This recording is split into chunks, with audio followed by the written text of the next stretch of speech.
혹시 여러분들이 어디 가셔서 박물관에 구경하신 경험들이 있겠습니다. 우리나라뿐만 아니라 세계 여러 곳에 유명한 박물관들이 있고, 여행하게 되면 꼭 그걸 들리게 되는 그런 경우들이 많습니다만, 그러다 보니까 시간이 쫓겨서 제대로 못 보는 경우가 많습니다만, 개인적으로 저도 이 박물관을 시간을 내서 들어볼 기회가 있으면 유심히 시간을 내서 좀 봅니다. 들어보면서 느낀 것이 있습니다. 두 가지인데, 하나는 해 아래 새 것이 없다는 것을 느낍니다. 예전에도 이런 것이 있었구나. 그 오래전에 이런 것들이 있었구나. 놀랄 때가 있고, 근데 생각해 보면 지금 그런 것들을 우리가 또 누리고 있거든요. 해 아래는 새 것이 없는 거예요. 또 한 가지 느끼는 것이 있는데, 해 아래 영원한 것이 없다. 거대한 문명을 이뤘던 사람들, 그 시대 사람들이 엄청난 문명을 이루면서 그것이 영원하다고 생각했을까요? 얼마나 갈 거라고 생각했을까요? 그 엄청난 문명들도 영원하지 않습니다. 지금은 흔적으로만 남아있고 우리가 유물로 보지만 그 시대 사람들이 없고 그 문명도 사라지고 말았습니다. 해 아래 새 것이 없고 해 아래 영원한 것이 없어요. 우리가 예레미야를 계속 보고 있습니다. 그동안 9월부터 예레미야를 새벽마다 보았고 또 주일마다 그 주간에 봤던 말씀 중심으로 이제 보고 있는데, 그 예레미야 시대에 거대한 두 문명의 충돌이 있습니다. 하나는 메소포타미아 문명, 아수르와 바벨론으로 이어지고 있는 그 지역이고, 또 하나는 애굽의 문명, 이집트 문명입니다. 이 거대한 세력이 충돌하게 되는 그 사이에 이스라엘이 있어요. 오늘 우리가 함께 보신 말씀도 그 배경 속에 있습니다. 예레미야 2장부터 45장까지는 실제로 남유다의 심판에 대한 하나님의 경고의 말씀이었고, 또 남유다는 지난주 우리가 보셨던 대로 시드기야 왕 때에 예루살렘이 완전히 멸망하고 왕을 비롯해 많은 사람들이 이 바벨론으로 포로로 끌려가면서 남유다는 무너지고 맙니다. 그런데 오늘부터 이제 보실 46장부터 51장, 52장까지 있습니다만은 46장부터 51장까지는 남유다 주변에 있는 10개 나라에 대한 하나님의 심판의 말씀이에요. 그 첫 번째가 오늘 우리가 함께 보신 애굽이고, 지난주 주보에는 47장을 보려고 했습니다만은, 그러나 이 첫 번째 애굽에 대한 말씀으로 오늘 바꿔서 이 말씀을 보는데, 애굽, 그리고 블레셋, 그 외 에돔을 비롯해서 모압, 암몬, 다메섹, 게달, 하솔, 엘람, 바벨론에 이르기까지, 마지막 51장에 바벨론의 심판에 이르기까지 이 10개 나라가 차례대로 하나님의 심판을 받는다고 하는 그 예언의 말씀이 46장부터 기록되어 있습니다. 시간적으로 보면 사실 이 말씀들은 남유다가 멸망하기 이전에 선포된 말씀이에요. 그런데 이것을 46장부터 한 곳으로 모아서 기록해 두었습니다. 시간적으로는 그 이전에 이미 선포됐던 말씀들이죠. 그런데 왜 여기에 이 말씀이 기록되어 있을까? 이 애굽을 비롯한 주변 10개국에 대한 심판의 말씀이 기록되어 있나? 이것은 사실 남유다의 멸망의 원인 중에 하나이기도 하지만은 그들이 그런 어려움 가운데서도 자기들이 구원자라고 의지했던 모든 나라들입니다. 특별히 그 중에 가장 먼저 애굽이 언급되는 것은 이스라엘이 가장 의지했고 또 가장 그것에 집착했기 때문입니다.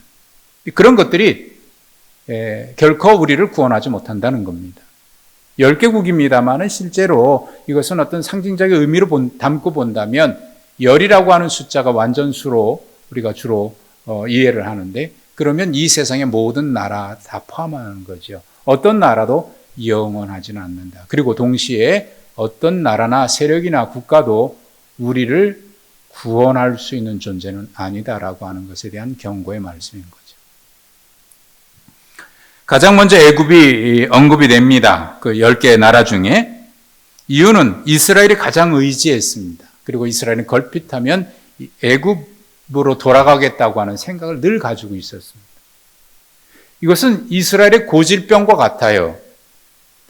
출애굽할 그 당시 때부터 사실 여러분 430년 동안 노예 생활하면서 이스라엘 백성들이 그토록 고통 가운데 부르짖어 기도했던 것이 뭐냐면 하나님 우리를 여기서 건져 주십시오라고 하는 기도였거든요. 그 기도에 하나님이 응답하셔서 모세를 통해서 이스라엘 백성들을 노예에서 건져내셨어요. 그리고 약속의 땅 가나안 땅으로 그들을 이끌어 가고 계십니다. 그런데 애굽에서 나온 지 얼마 되지도 않아서 광야를 지나 애굽을 향 이스라엘 약속의 땅 가나안으로 가는 도중에 이런저런 어려움 사소한 문제만 생기면 이스라엘 백성들이 항상 했던 말이 이겁니다. 다시 애굽으로 갔으면 좋겠다. 옛날이 좋았다. 그때가 그리워서 애굽으로 돌아가겠다는 말들을 쏟아냅니다. 차라리 거기 있으면 좋았을 텐데 우리를 죽이려고 이 광야로 데리고 나왔느냐 하고 원망하고 하나님 앞에 불신앙적인 발언을 쏟아내는 것이 광야에서부터 있었던 일입니다. 고질병과 같아요. 연초에 민수기 말씀을 보면서 말씀드렸습니다만은 사실 그들은 애굽에서 몸은 나와 있지만 여전히 애굽에서 빠져나오지 못한 정신을 가지고 살아요. 출애굽은 했으나 마음은 여전히 애굽에 있는 가나안 땅으로 가야 되지만 그러나 애굽이 그립고 그리로 돌아가겠다는 생각을 가지고 있으니 실제적으로 애굽에서 빠져나오지 못한 백성들이라고 할 수 있죠. 하나님을 믿기는 믿으나 우리의 생활은 마음은 여전히 옛날에 하나님 믿기 이전의 생활, 세상의 욕심대로 살았던 그때가 그리워서 그래 옛날이 좋았어 하고 옛날을 그리워하는 이전의 모습으로 돌아가려고 하는 인간의 그런 뿌리 깊은 죄악의 습성과도 같은 모습입니다. 지난주에 말씀을 보셨습니다만 마지막 나라가 멸망하고 포로로 끌려가고 있는 그 상황에서도 요한안의 세력들은 예레미야를 인질로 잡아서 애굽으로 도피했죠. 끝까지 그들은 애굽을 그리워했습니다. 이 말씀이 여기에 46장 이후부터 기록되어 있는 것은 애굽을 비롯한 여러 나라 의지할 대상이 못 된다는 겁니다. 세상의 어떤 세력도 어떤 나라도 의지할 대상이 아니라는 겁니다. 그런데도 애굽을 의지하고 그리워하다가 결국 애굽과 함께 멸망당하는 애굽에 끌려간 사람들도 그리로 도피한 사람들도 그러니까 우리가 끊어내지 못하고 여전히 그리워하고 있는 그런 모습들입니다. 그것이 바로 애굽을 비롯한 이 10개국에 대한 심판의 말씀이고 그 말씀을 기록한 목적입니다. 자, 우리가 이미 알고 있습니다만은 예레미야 17장에 보면은 자주 인용드렸던 말씀이기도 합니다. 사람을 믿고 육신으로 그의 힘을 삼고 마음이 여호와에게서 떠난 사람은 저주를 받을 것이다 라고 말씀하시면서 마치 사막에서 자라는 떨기나무와 같은 자다라고 얘기를 하셨습니다. 그리고 반대로 여호와를 의지하고 여호와를 의뢰하는 그 사람은 복을 받을 것이다 라고 얘기하면서 무엇의 비유로 했냐면 물가에 심어진 나무와 같아서 복을 받는다라고 이야기를 하셨습니다. 그럼에도 불구하고 여전히 그들은 애굽을 그리워하고 그것을 의지합니다. 왜 그럴까요? 그렇게 말씀을 많이 외쳤음에도 불구하고 왜 그럴까요? 인간의 타락의 본성이고요. 고질병이기도 하겠죠. 눈에 보이는 것이 영원하다고 생각하는 우리의 착각입니다. 눈에 보이는 것이 진짜고 눈에 보이는 것이 영원하다는 착각입니다. 그것에 대한 심판이 46장부터 기록된 10개국에 대한 심판의 기록인 겁니다. 자, 1절에 있는 말씀, 이방 나라들에 대한 예레미야를 통해서 주신 말씀이라고 기록이 되어 있습니다. 그리고 2절에 여호야김 넷째 해에 유브라데 강가 갈그미스에서 바벨론의 느부갓네살 왕, 세계 기록에는 네자르라고 하는 이름을 가지고 있는 왕입니다.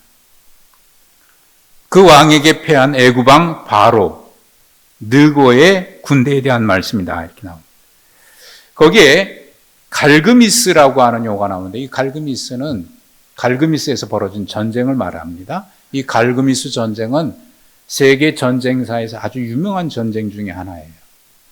중동 지역의 패권이 재편성되는 굉장히 중요한 전쟁 중에 하나입니다. 이 전쟁에서 애굽이 패전합니다. 이 전쟁은 이렇게 시작이 됩니다. 그동안 아수르가 북이스라엘을 멸망시킨 나라죠. 아수르가 그 지역에 패권을 잡고 있었는데 한동안 유지하고 있었죠. 그런데 이 아수르가 새롭게 등장한 바벨론에 의해서 멸망해요. 그리고 바벨론이 점점 강성해지니까 아수르의 잔존 세력들이 하란으로 도피해서 거기서 이를테면 망명정부 같은 것을 세워서 다시 회복의 기회를 꿈꾸고 있었습니다. 그렇게 바벨론이 새롭게 등장하자 위협을 느낀 나라가 있었는데 그게 애굽입니다. 애굽은 바벨론이 자라나는 것에 대해서 상당한 위협을 느끼고 그래서 멸망한 아수르의 망명정부를 후원해서 연합해서 바벨론과 전쟁을 벌이게 되는데 그게 갈그미스 전쟁입니다.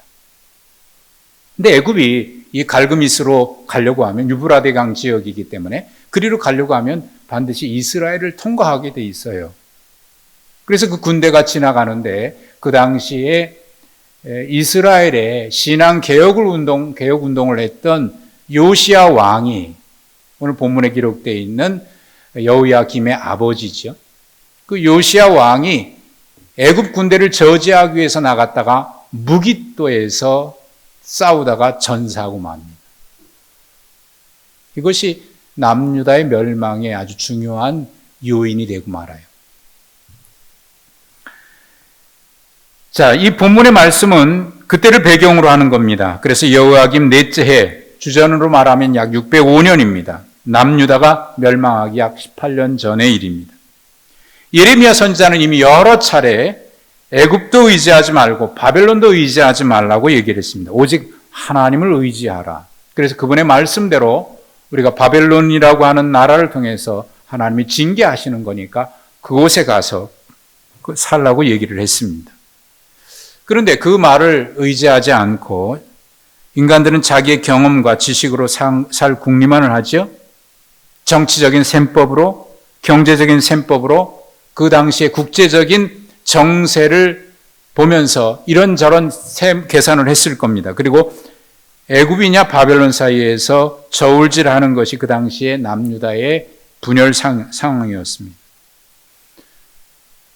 그렇게 일어난 갈그미스 전쟁에서 애굽은 크게 패배를 하고 그 지역의 영향력을 상실하면서 애굽은 급속도로 국력이 쇠퇴하기 시작하고 결국 주전 525년에 바벨론에 의해서 새롭게 등장한 페르시아 제국에 의해서 애굽 제국은 멸망하게 됩니다. 자, 이런 배경이 있는데 그럼에도 불구하고 여호야김 왕은 하나님께서 느헤미야를 통해서 여러 차례 이런 것에 대한 경고의 말씀을 주셨음에도 불구하고 애굽에 대한 집착을 놓치지 않아요. 그래서 그걸 붙들고 있는 겁니다. 그런데 실상은 그 동아줄이 썩은 동아줄인 걸 몰랐던 거죠. 그 다음에 왕이 여호야긴입니다. 이 여호야긴은 3개월밖에 왕에 있지 못해요. 그도 역시 바벨론으로 포로로 끌려가고 맙니다. 이 예레미야 경고의 말씀을 듣지 않고 그다음 바벨론으로 끌려가게 되는데 그때 많은 사람들이 끌려가요. 그러니까 남유다 백성 가운데 바벨론으로 포로로 끌려가는 것은 지난주에 시드기야 왕 남유다가 멸망했을 때 포로로 끌려갔습니다만 그 이전에 두 차례에 더 있었습니다. 그래서 1차, 2차, 3차에 걸쳐서 포로로 많은 사람들이 끌려가요. 왕도 끌려가지요. 귀족들도 끌려가지요. 유능한 기술자들도 끌려가죠. 많이 끌려가요. 그리고 그때 성전 기물들도 많이 애굽에서 바벨론에서 가져가게 되는데 그때의 법궤도 바벨론에서 가져갑니다. 그때 빼앗겼던 법궤는 아직도 어디로 가 있는지 그 이후로 행방을 알지 못하게 되죠. 여러분, 법궤를 빼앗겼다는 얘기는 무슨 의미입니까? 성전은 있으나 성전에서 모든 성전의 기능이 마비됐다는 거고 예배도 마비됐다는 걸 의미하지 않겠습니까?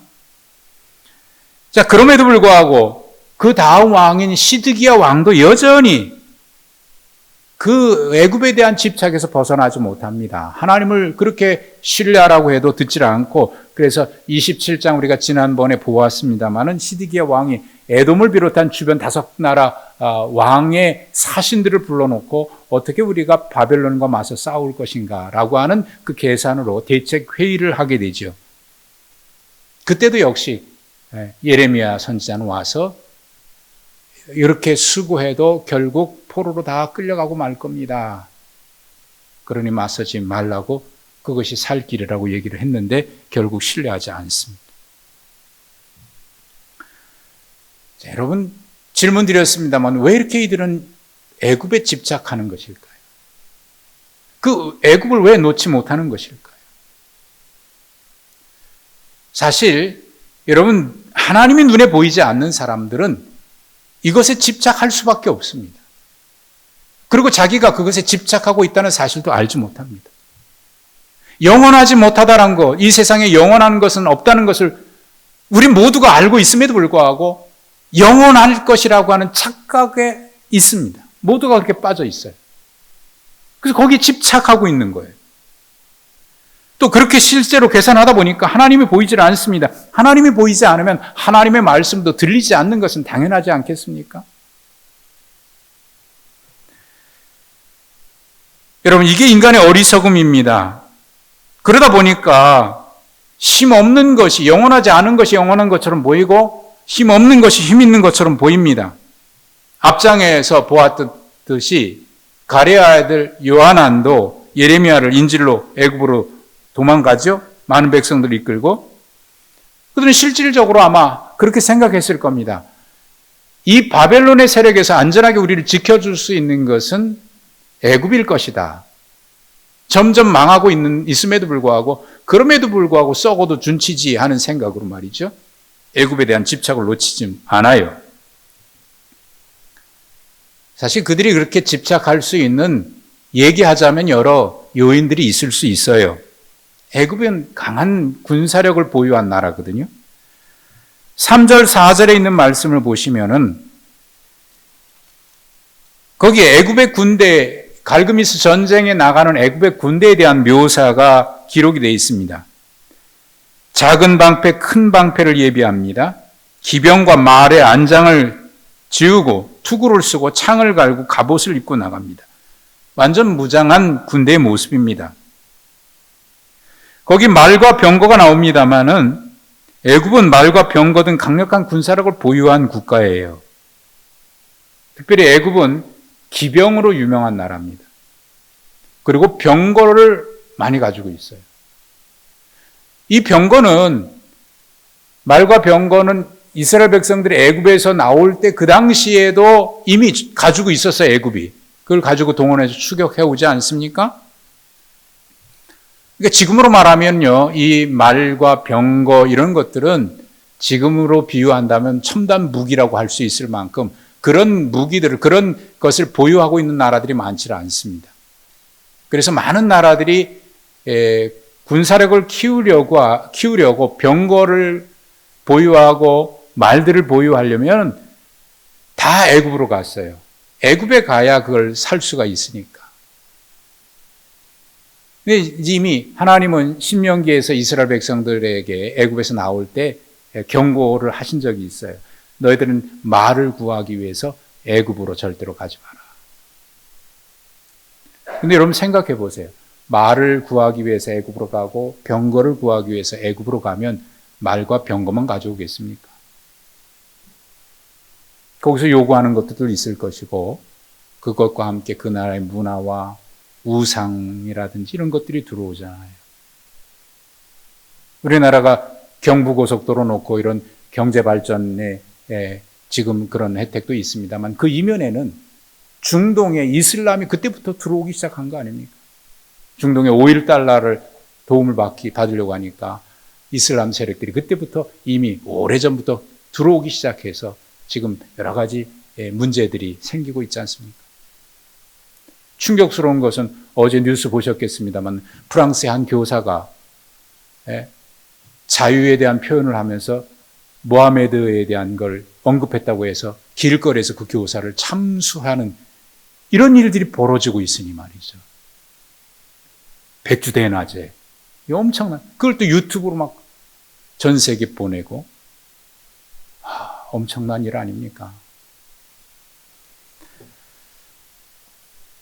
사실 애굽도 그런 것 때문에 자신감이 있었어요. 모든 나라가 부러워하는 병과 마병을 가지고 있으니까. 그래서 이 갈그미스 전쟁에 나가고 있는 애굽의 군대의 모습을 7절부터 이렇게 표현을 했는데 강의 물이 출렁임 같고 나일강이 불어남 같다. 그것이 8절에 애굽이 그렇다는 거 아닙니까? 나일강이 불어나고 강물이 출렁인 것처럼 엄청난 군대를 동원해서 물 밀듯이 여기 있는 말 그대로 표현하듯이 물 밀듯이 강둑이 터져서 물이 밀려오듯이 군대를 동원해서 싸우러 가는 거예요. 자랑할 만하죠. 그 군대에는 첨단 무기도 있지만은 9절 중간쯤 보면 구스 사람, 붓 사람, 루딤 사람이 등장하는데 이건 전쟁에 능한 용사들이에요. 용병입니다. 구스는 에티오피아고 붓은 리비아하고 루딤은 그 당시 리디아라고 하는 왕국이 있었는데 여기서 전쟁에 아주 능한 군사들을 다 돈을 두고 사온 거예요. 그러니까 이런 사람들이 군인들이 무장하고 있지요. 또 병거들이 있죠. 말이 있죠. 그러니까 얼마나 강력한 군대겠습니까? 자랑할 만하지요. 여러분, 우리가 남들이 가지고 있지 않는 것을 가지고 있다면 자랑하고 싶을 겁니다. 그리고 실제로 이런 것들을 가지고 있다면 여러분, 하나님을 의지하겠습니까? 이런 거 가지고 있고 자랑할 만한 거 가지고 있으면은요, 하나님 별로 보이질 않아요. 그게 더 내 손에 있는데 말이죠. 내가 의지하는 게 있는데. 하나님, 하나님이 정말 너희 지켜주겠어? 아스루나 바벨론 군대가 이 남유다를 공격했을 때 하는 말들이었거든요. 봐라! 하나님을 의지하냐? 내 손에 이런 거 있는데 차라리 내 손을 믿어라. 주먹을 믿어라. 그런 얘기들 하잖아요. 자랑은 만합니다. 자, 그런데 여러분, 그들이 모르는 것 한 가지가 있습니다. 그들이 모르는 것이 있습니다. 10절을 보십시오. 그날은 주 만군의 여호와께서 그의 대적에게 원수 갚는 보복일이라. 그들은 자신만만하게 갈그미스 전쟁에 나가고 있어요. 많은 군사를 동원하고 모든 무기를 동원해서 갈그미스 전쟁에 지금 나가고 있어요. 자신만만합니다. 그런데 그 날이 애굽을 심판하는 하나님의 날이라고 하는 걸 그들은 몰랐던 겁니다. 몰랐고 인정하려고 하지도 않아요. 사람들은 하나님의 심판이 있다는 것 인정하고 싶어 하지 않고요. 또 그들은 알지도 못합니다. 내가 가지고 있는 것이 영원할 거라고 생각하고 그것이 우리를 지켜줄 거라고 생각하고 그것이 우리를 안전하게 보호해 줄 거라고 생각합니다. 하나님의 심판 생각지 않습니다. 인정하고 싶어 하지 않습니다. 애써 부인합니다. 그러나 그들은 몰랐습니다. 그날이 바벨론의 군대를 제압하고 우리가 다시 패권을 유지할 수 있을 거라고 생각했지만 하나님은 그때를 애굽을 심판하는 날로 작정하셨다는 것 그들이 몰랐던 겁니다. 그들이 몰랐던 것. 10절 마지막 부분을 보시면 주 만군의 여호와께서 북쪽 유브라데 강가에서 희생 제물을 받으실 것임이라. 유브라데 강가는 바로 갈그미스 전쟁이 일어났던 그곳입니다. 애굽을 심판하신다. 결국 이 전쟁에서 애굽은 크게 패하고 그 이후부터 애굽의 국력은 급속도로 쇠퇴하기 시작을 합니다. 그리고 멀지 않아서 애굽 제국은 멸망하고 말죠. 그들이 몰랐던 겁니다. 몰랐던 거예요. 여러분, 하나님이, 세상을 창조하신 하나님이 세상을 여전히 다스리고 통치하신다는 사실, 많은 사람들은 인정하지 않으려고 해요. 그러나 마지막 때에 가면 분명 심판이 있음을 알게 됩니다. 자, 그들이 그렇게 자랑스럽게 여겼고 모든 사람들이 부러워할 만한 것을 가지고 있습니다. 그런데 결국 그 하나님의 심판 때에 어떻게 될까요? 아무런 힘이 되지 않습니다. 6절의 말씀을 보시면 발이 빠른 자도 도망하지 못하고 용사도 피하지 못합니다. 다 유브라데 강가에서 넘어지고 엎드러집니다. 하나님의 심판에서 피할 수 있는 게 있을까요? 그들이 가지고 있는 힘이 그들을 하나님의 심판에서 보호해 줄까요? 물론 하나님이 주신 축복임에 틀림없습니다. 필요에 의해서 하나님이 우리에게 주십니다.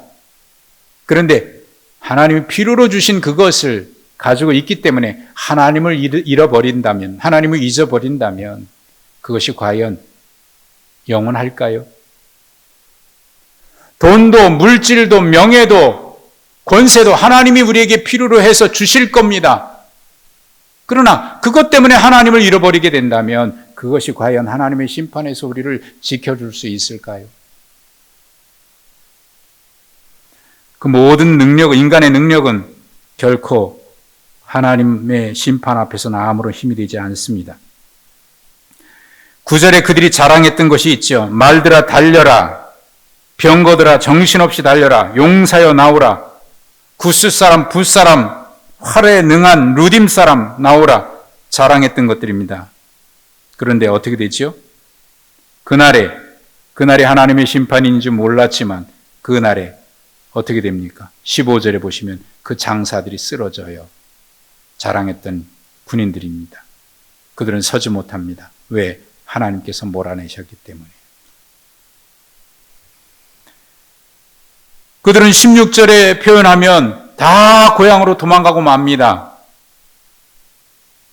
22절에 보니까 그들이 도망가는 모습을 이렇게 묘사를 했습니다. 22절에 애굽의 소리가 뱀의 소리 같다. 실제로 군대 전쟁에 나갈 때 말발굽 소리, 병거 소리 얼마나 우렁찼을까요? 그런데 막상 그때는 뱀의 소리 같이 쉬 하고 도망가요. 조용히 도망갑니다.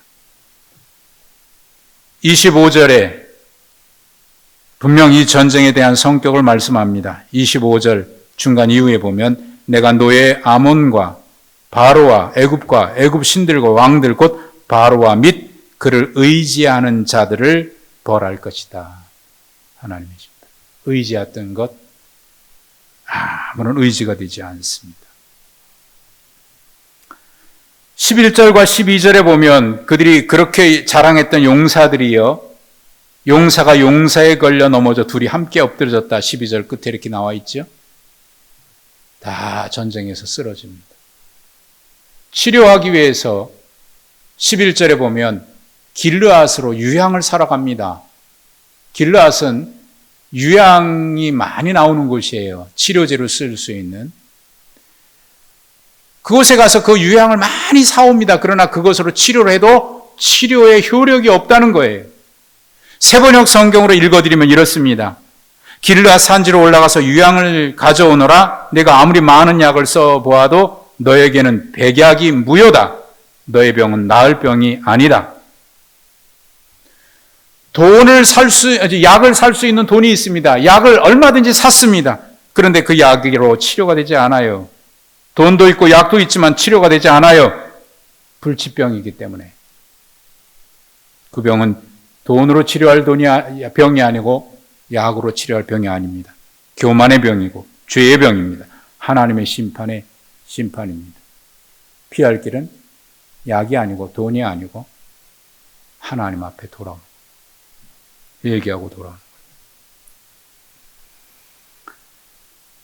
그런데 그들은 그 기회를 놓쳤습니다. 17절에 보시면은 애굽의 바로 왕이 망하였도다. 그가 그 기회를 놓쳤도다.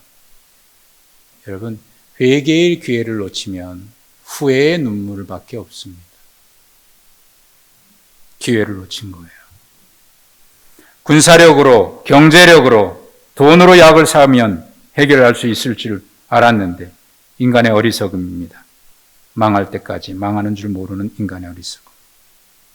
바벨탑을 쌓은 인간의 정신이고 여호야김이나 시드기야 왕도 역시 그들이 헛된 일을 꾸미는 걸 알지 못했습니다. 애굽으로 피했던 가레아의 요하난도 그것이 안전한 줄 알았지만 영원하지 못했습니다. 시편 2편은 이렇게 말씀합니다. 어찌하여 이방 나라들이 분노하며 민족들이 헛된 일을 꾸미는가? 세상의 군왕들이 나서며 관원들이 서로 꾀하여 여호와와 그의 기름 부음 받은 자를 대적하며 우리가 그들의 맨 것을 끊고 그의 결박을 벗어버리자 하는도다. 예, 이방의 왕들이 자기 힘으로 모든 것을 해보겠다고 큰 소리칩니다. 그러나 하나님은 이렇게 말씀합니다. 어찌하여 너희가 헛된 일을 꾸미는가? 하나님이 비웃으셨다고 말씀합니다.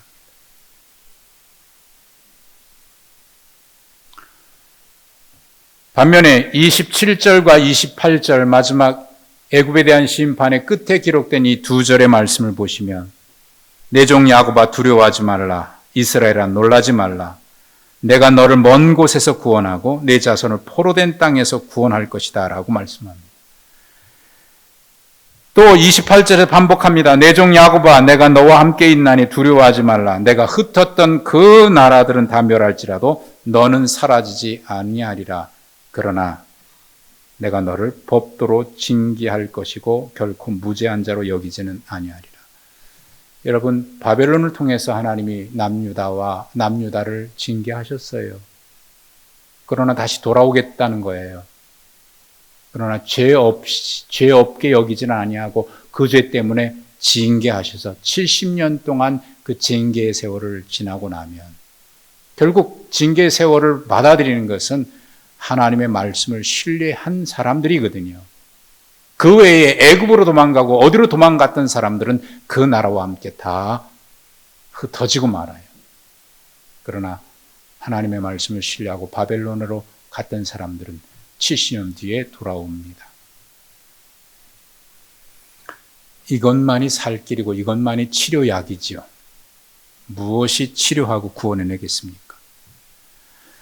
시편 121편 1절과 2절에는 내가 산을 향하여 눈을 들리라. 나의 도움이 어디서 올까? 많은 사람들이 하나님의 도움이 어디서 오는지 찾고자 합니다.